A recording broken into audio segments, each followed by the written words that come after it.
Yes people, what is good? I am BA, back once again with another reaction in the Rome series. This is episode 3 of season 1 and it is called Owl in a Thorn Bush. Last episode, we got to see a lot more of Titus Pullo and his superior officer last episode. They returned to the capital for a bit. Titus went out, had a good night drinking, but then he lost a lot of money at dice, realised the guy was cheating, stabbed him through the throat, and then a full-on bar fight ensued. So we got a glimpse as to why he might have been in a prison cell when we first met him. He was very badly injured from the fight, stumbled to his superior officer's house. Oh my god, I'm gonna learn this character's name before the end of this episode, and if they don't utter it throughout this episode or once again I miss it, I'm just gonna Google that shit. I just don't want to spoil anything, so I'm gonna have to think of a clever way to Google to get his name while guaranteeing I spoil nothing for myself. It's a challenge, but I've done it before. So he heals up at superior officer's house and he has a bit of a heart-to-heart with superior officer's wife. We get to see that she is incredibly unhappy just now in the marriage, and also that superior officer is a very strict old school person, and that's putting it nicely. So yeah, he's not the easiest person to live with nor be around. He did eavesdrop on her saying some of these critiques though, and he took it in instead of, marching into the room and making a scene. So I hope he dwells on this shit and it improves him as a person. Mark Antony shows up to the Senate in Rome, I believe to speak on behalf of Caesar, but when they start having a debate amongst themselves, they literally declare Caesar an enemy of Rome, and it turns into a full-on brawl inside the Senate. Mark Antony doesn't even get a chance to speak, and then he's getting escorted as he leaves by superior officer and Titus Pullo, and the mob starts to attack him. Titus Pullo even has to kill one of the guys he was playing dice with the other night, who I believe wasn't in on the scam. Superior officer gets wounded, but they manage to make it back to Caesar. Obviously Caesar's pretty pissed off, so he rallies his entire army and he gives a great war speech just saying, are you with me or against me, because Rome has declared me, therefore all of you enemies, and they are all behind him, and he says we are marching to Rome. And oh man, the end of that episode literally left me so hyped. As I said last episode, that is a storyline arc worthy of a season finale. The fact that I feel like it might be coming over these next 2-3 episodes could be incredible, but even if it's not, the way they hyped it up last episode was so good, and I cannot wait to see what happens when Caesar reaches Rome. So without further ado, this is episode 3 of Rome, Owl in a Thorn Bush. Let's check it out and see what is saying to it.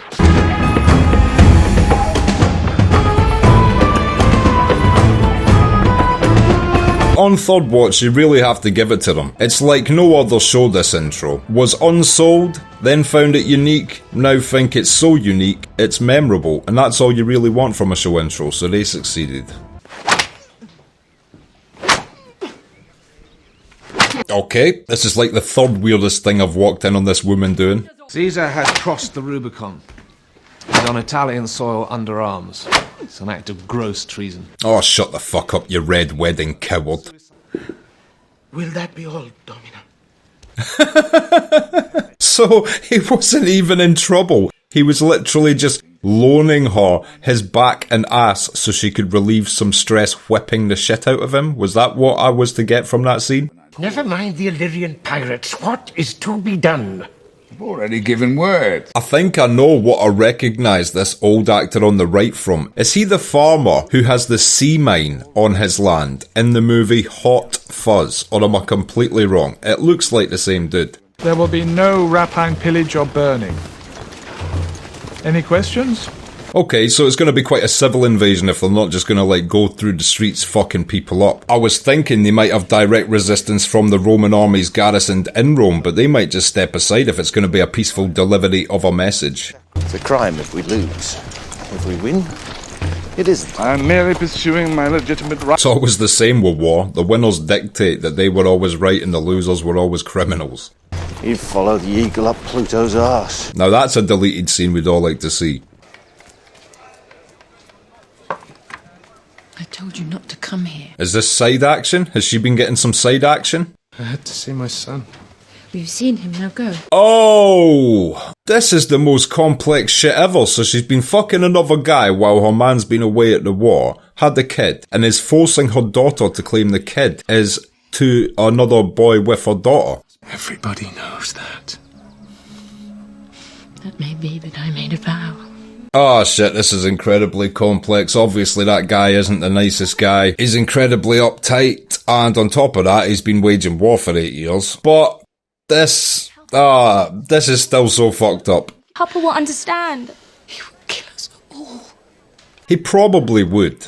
There are girls from Narba to Thebes that scream my name by night. I have no need of your coital expertise. In last episode, I was speculating there was going to be a love triangle developing between Titus, his wife, and him, but now it looks like she's already got a love triangle thing going. It's nice to see though, because I was hoping there wouldn't be that beef between Titus and his character. Titus is a cool character. I don't want them to kill one another.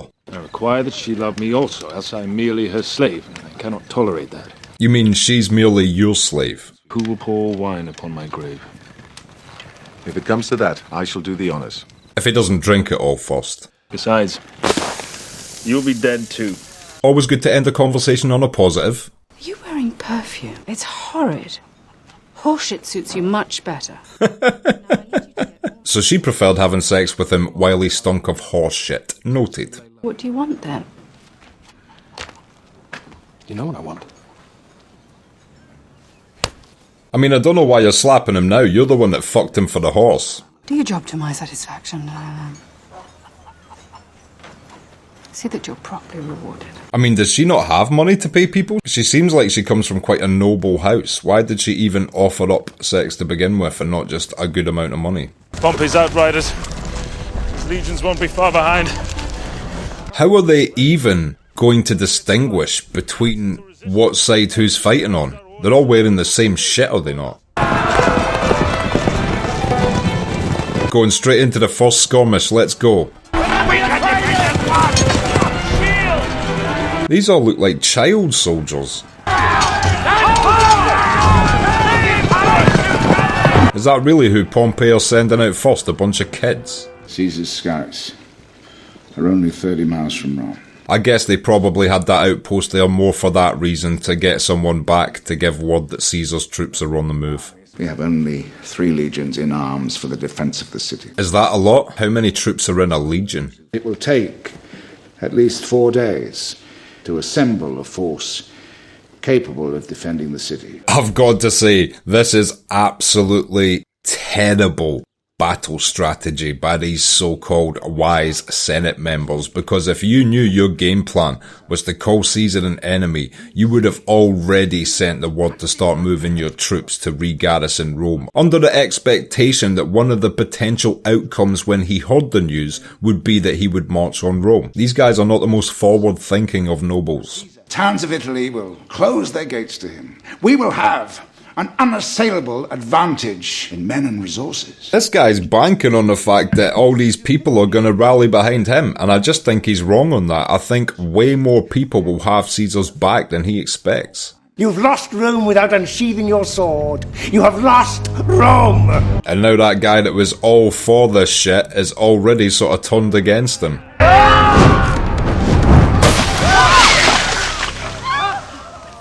Bathes in bull's blood, screams when a torch hits a pool of water. I think Pompey's position is deceptively weak. Think. That's all you do, you silly boy. Little Augustus getting put in his place. Don't worry, mate. One day they'll name a month after you. You'll be okay. I was born in your month, you little shit. We'll be back by the Calends at the latest. And Pompey guy is starting to look pretty worried. Let's pretend we're Odysseus and his friends, creeping out of the Cyclops cave. It's quiet as little mice, right? Never heard the story about Odysseus and the Cyclops. I'll need to check that one out. Sounds pretty badass. All will be well, I assure you. I have no doubt. Well, you fucking should. He's made some really dumb decisions that are going to come back to bite him in the ass. You should be really, really worried.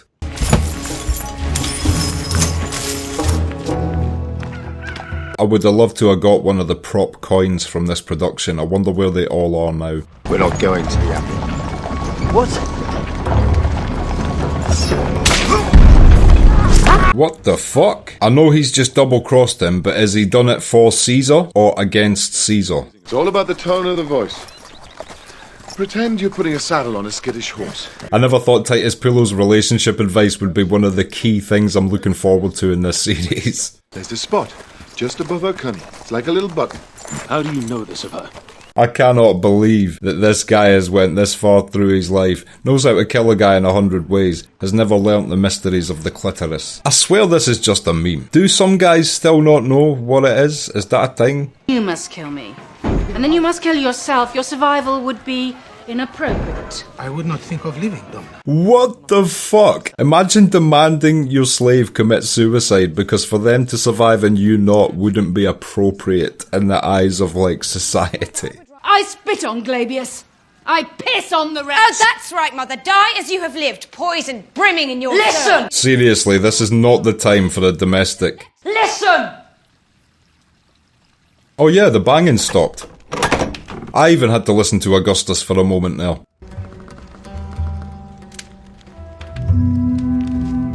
To be fair, this guy deserves sex just for going out first and making sure everything's cool, but I've got a feeling this woman's gonna say, no, the doors weren't broken, you're not getting your sex, you did nothing. Those that remain will be considered enemies of Rome. So by that information, they must be sealing off the gates.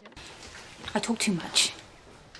That's alright, some people in my comments say the same thing. Pompey's men deserting the city, deserting Rome. Half the Senate a horse. It is a smart move, but it just doesn't show the sort of loyalty that Rome was probably expecting when they brought that shit up in the Senate to begin with. Everything's crumbling around them just because they're aware Caesar's coming. What he is doing is...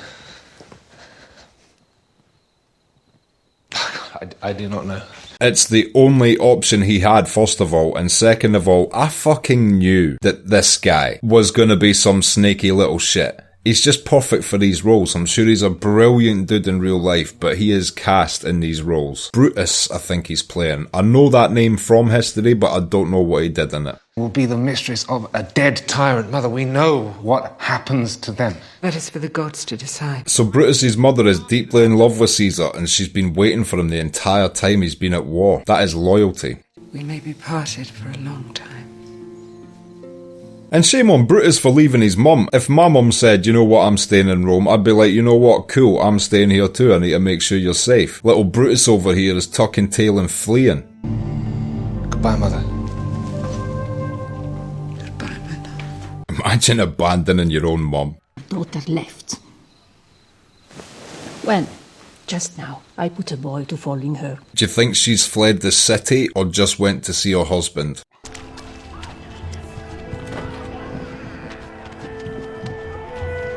Who was that little spy?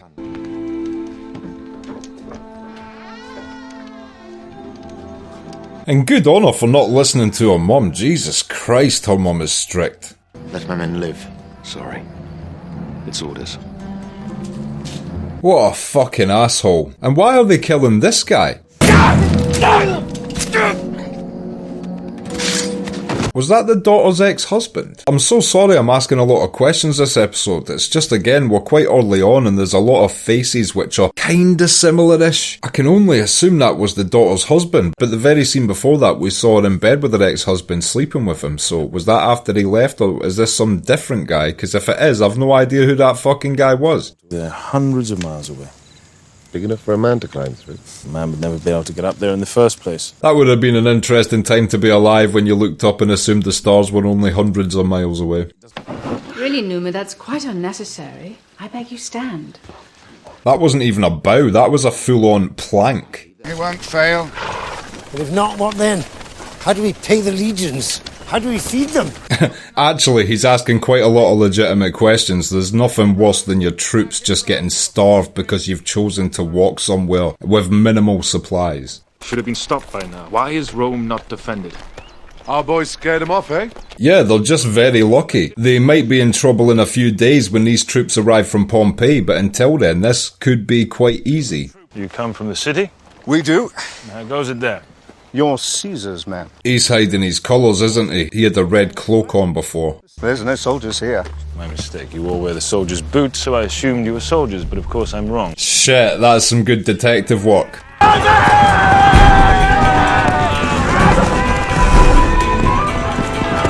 They ran them off quite easily.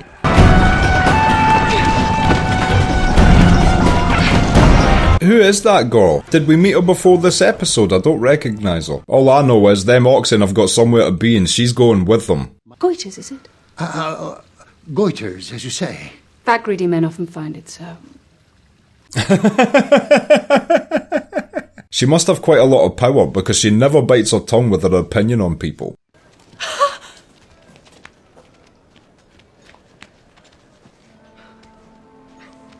It was her ex-husband. Why the fuck would her mother do this? Oh, I really dislike this woman now. I don't know if she's meant to be a nice character, but I fucking hate this bitch. Bull blood bathing, ex-husband murdering, I'm gonna kill us all if they break through these doors, cunt.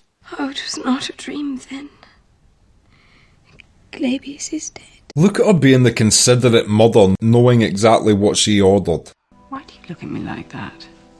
Like what? Does the daughter suspect her now? Well, I'm tortured that you would harbour such a horrible notion. Look at me! Oh, she's a good liar, but the daughter knows what she's like. Nothing to do with the killing of Glabius. Oh, what a deceitful fucking bitch. The streets are full of corpses. It could have been anyone. Basically confirmed sociopath, psychopath at this point. A normal person doesn't have the capacity to order something like that and then look someone in the eyes and bare face like lie to them like that. Direct descendant of Venus, proconsul of Gaul, glorious imperator of the Northern Legions. Direct descendant from Venus, you know. Nice, that's some good genes. Their person will remain inviolate as long as their opposition be peaceful. Again, this is quite a fair letter by Caesar considering how the Senate treated him. I've done my duty and I have sinned enough. I resign. That's desertion. He's quitting? What the fuck? What's made him decide to do this? I don't even know his fucking name yet. Goodbye, Pulo.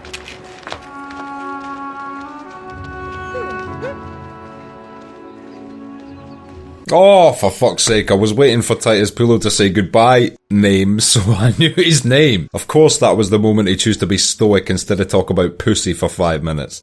Her name is Naomi. Venus, let her love me as I love her. Maybe not best to put all your eggs in that basket right now. Maybe don't take the cape off just yet. Maybe don't cut through the palm of your hand right at this moment in time. Sorry, I didn't mean to scare you. Hey, now see, that opening is already a vast improvement on how you were with the last episode. Good job. And again, it must be hard. He's been a general in Caesar's legion for the last 8 years. He's been doing nothing but giving orders to people. But now you're a woman. And I know nothing of women. Soldiering is all I know. I like this. This is good early character progression. He's been very upfront and honest with her just now and just trying to let her know why he is the way he is. It is I have done wrong. How so? Is she going to tell him? I've not been... Past is gone. This is kind of still frustrating because in this moment she should have just told him about the baby as well, and then it would have been a completely clean slate, no guilt weighing over her shoulders, but because she didn't get them last few sentences out, that's still information he's not aware of.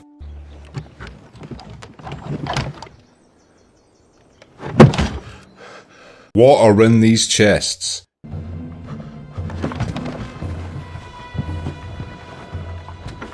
I do not know what he's found, but this is obviously something massive.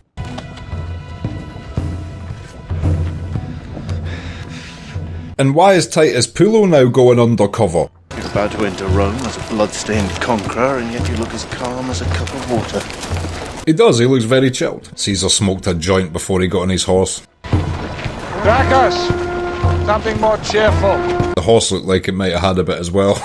Okay, and that was episode 3 of season 1 of Rome, an Owl in a Thorn Bush, and I will be back in just a minute with my thoughts on that. So, an owl in a thorn bush, what did I think of that? It was cool to see how two different sides perceive things before a conflict. People in Rome were undecided. Half of the city felt like Caesar would easily take the city, half they felt like he had no chance. The actual people in power knew it was likely he would because Pompey could not re-garrison the city for 4 days. Again, as I brought up, that's just like, strategically to me, that makes zero sense unless the people in charge of your war games are actually inept. Yes, it was like a new thing to declare Caesar an enemy in the Senate, but even if you had that inkling that it was going to be a success, you would have said to Magnus, like, look man, when this goes down, Caesar will do one of potentially like 3 things. He'll fucking stay where he is, he'll fucking come back to Rome and surrender and accept his charges,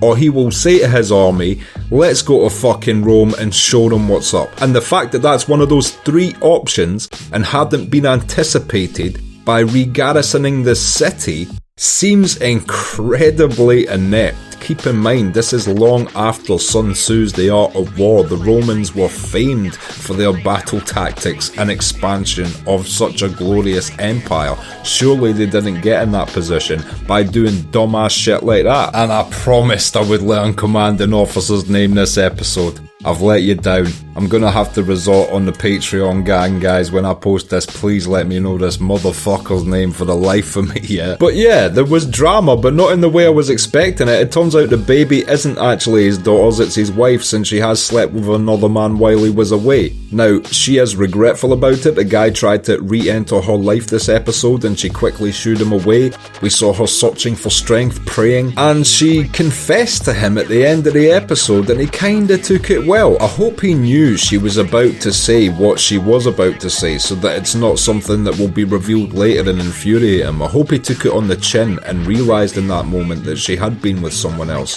Hopefully even realised that potentially that baby was in fact not his daughter's. Otherwise, down the road, that is going to create a lot of drama in what is seemingly at this point 2 people who are looking to mend their relationship and build a better future together. So it'll be a bit tragic if later on she goes, oh, pass me my son's blanket, and he's like, what do you mean your son? And she's like, you know, because I fucked that other guy, it's my son, not the... Oh, you didn't know? Gladius. Hopefully that doesn't happen though, because it was cool to see them have an honest conversation with one another and seemingly both be on the same page moving forward. And that wasn't even the most fucked up coupley thing we saw. We saw curly-haired bull-blood woman's daughter go out for one last night with her ex-husband, only for curly-haired bull-blood woman to order them troops to hunt him down in the street later and murder him, and then deny it straight to her face like a cold-hearted, callous psychopath. I fucking hate this woman. I wasn't sure what they were trying to show me with that character, but just to see how she fucking operated this episode, fuck this bitch. And speaking of bitches, what about Brutus abandoning his own mother because she refused to leave Rome and he was still too scared to want to sit by his mother's side and he fled the city? Shame on you, mate. Again, I hope they're not going to try and make him a likeable character later on, because I will always remember the day he abandoned his mum. And to sum it up, just another great episode, and I've been enjoying all of these, and I cannot wait to see next week's episode. If you've liked this video, click like, subscribe to the channel to see more videos like this, ring the bell to be notified as to when they drop. If there's anything you want to talk about, comment down below, and share this around to anyone who you'd think might appreciate this or want to watch these reactions along with us. My Patreon link is down in the description. If you become a patron, you get access to my blog, you get access to these reactions I put on YouTube a month and a half in advance, and you also get access to full-length versions of everything I react to. So consider becoming a patron, it helps me and my channel out so much, and until next time, I have been BA, peace.